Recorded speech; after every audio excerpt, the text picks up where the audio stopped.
Plate number 1. Human body. Welcome to the topic Human body.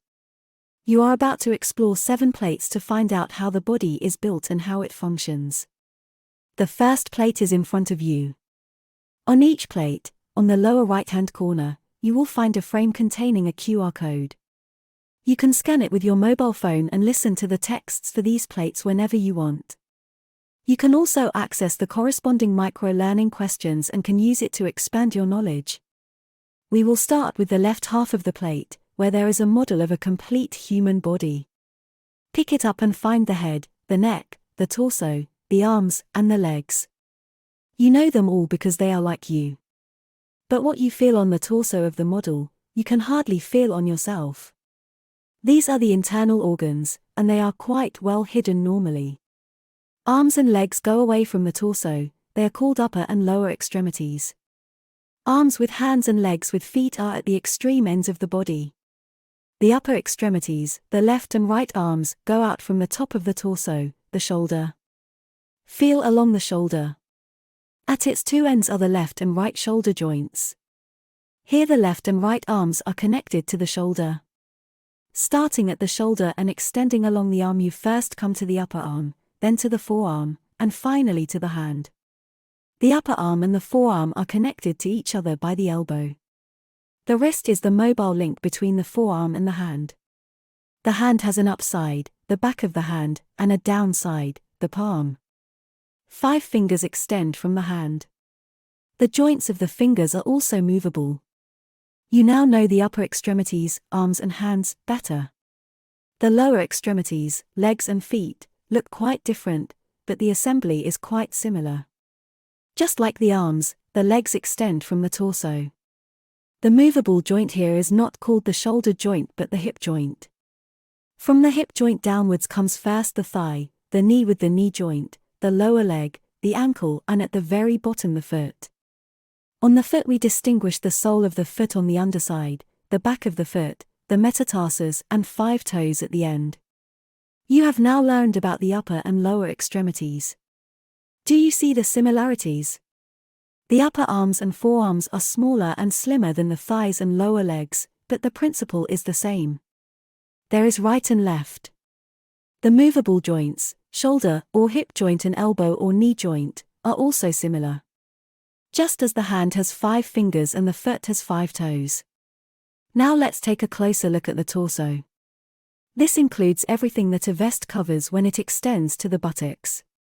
The torso has 4 sections: chest, stomach, back and pelvis. In our model you can feel individual parts like the internal organs. They are protected inside the torso. Let's now start from the top and put the body on the back. The upper part of the torso, which is connected to the neck, is called the rib cage. In it are the right and left lungs. Between the lungs you find the heart. It is a small organ with tubes, thick blood vessels, sticking out of it. You cannot feel your own heart, but if you put your hand on the left side of your chest, you can feel it beating. In the lower part of the chest, below the heart and lungs, you move to the abdomen. The next internal organ you can feel is the stomach on the right side. The organ next to it, with the smooth surface, is the liver. In the stomach there are long tubes through which food travels. Food goes from the stomach to the small intestine first. You feel the small intestine as a complicated wavy structure. Think of it as a long tube in a hollow. Around the small intestine is a wavy thick surface. It goes from the bottom left of the small intestine upwards, then horizontally, and on the right again from the top downwards.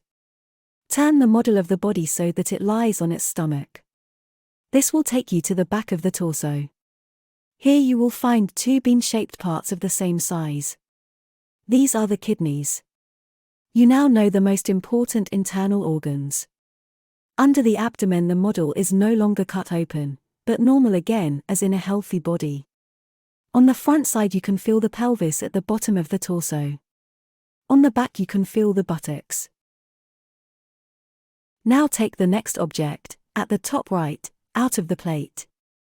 You are holding a model of a cell in your hand. You cannot hold a real cell in this way because the cell is so small that you can only see it after magnifying it with a microscope. So, the model here is a high magnification. The cell is the basic, structural and functional unit of the organism. On the outside you can feel a shell, that is the cell membrane. It protects the cell and separates it from everything around it. The cell membrane only lets certain substances in and certain substances out, which is why it is also called semipermeable. The cell is filled with cytoplasm. The cytoplasm is a transparent, slippery mass in which the organelles float. On the relief, the cytoplasm is shown as a yellow surface from which small, differently shaped parts, organelles, protrude. Similar to organs in the body, organelles are located in the cell and perform different tasks to make the whole cell function. In the center of the model is a large blue round structure with a red sphere in the middle. This is the cell nucleus with the nuclei. The cell nucleus is where the genetic information as DNA is stored. The nucleus tells the cell whether and how to grow, divide or die. Around the nucleus you can feel different shapes protruding from the surface of the relief. Find 3 pairs of purple lines on top of each other that end in a small arc at the edges. This is the Golgi apparatus, which is responsible for the transport and storage of proteins, among other things. On the opposite side of the relief, opposite the Golgi apparatus, you will find yellow lines, which are not as regular as those in the Golgi apparatus. This is the endoplasmic reticulum, which helps process and transport molecules. On the side of the relief are 2 identical blue oval objects filled with wavy lines. These are mitochondria, which supply the cell with energy. On the relief surface you will also find 2 small groups of blue dots, the lysosomes. They work like a recycling plant, digesting everything the cell no longer needs into small building blocks from which the cell can build something new again. In our bodies we have cells of different shapes, sizes and functions, about 200 cell types in all. It is only because each cell fulfills its specific task that a body functions at all. In the bottom right-hand corner of the plate, you will find 3 small reliefs placed in a circular area. These are examples of different cell types: a nerve cell, a muscle cell and an epithelial cell. Examine the nerve cell, also known as a neuron. It is the basic functional unit of nervous tissue. A neuron is very special. From the thick center, the cell body, you can feel lines going off in many directions and branching out in complicated ways. These extensions, projections of nerve cells, are called dendrites. They sense stimuli in the environment and transmit the information back to the body of the neuron. Neurons also have one longer extension that branches out at the end. It is called a neurite or axon. The neuron uses it to pass information from inside itself to another nerve cell. Now take the 3 orange grooved rolls in your hand that lie next to each other and whose ends taper into a narrow line. These are muscle cells. There are 3 types: skeletal muscle cells, smooth muscle cells of the internal organs and heart muscle cells. You can feel your skeletal muscles when you walk or carry something. Your smooth muscle cells work to help you breathe and transport blood, among other things, and your heart muscles are responsible for the heartbeat. The last example of a cell is a rectangle with a dot in the middle. This is an epithelial cell.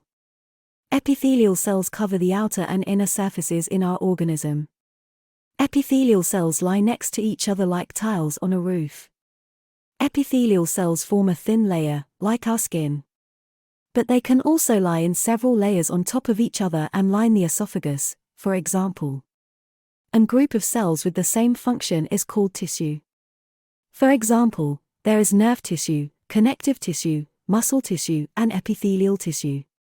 A group of different tissues combines to form a functional unit also known as an organ, like the heart, muscle, bone or brain. Organs that can be distributed throughout the body and exchange with each having a common function form an organ system, such as the skeletal system, muscular system, circulatory system, respiratory system, or nervous system. And through the interaction of the organ systems, an organism is finally created, in our case a human being. An organism can only live independently if its organ systems work together. Not all organs are necessarily essential for life. One can live with only one kidney, and if necessary, with only one lung. But a heart is indispensable. If someone has a defective heart, their life is in danger. Only a heart from a donor can help them.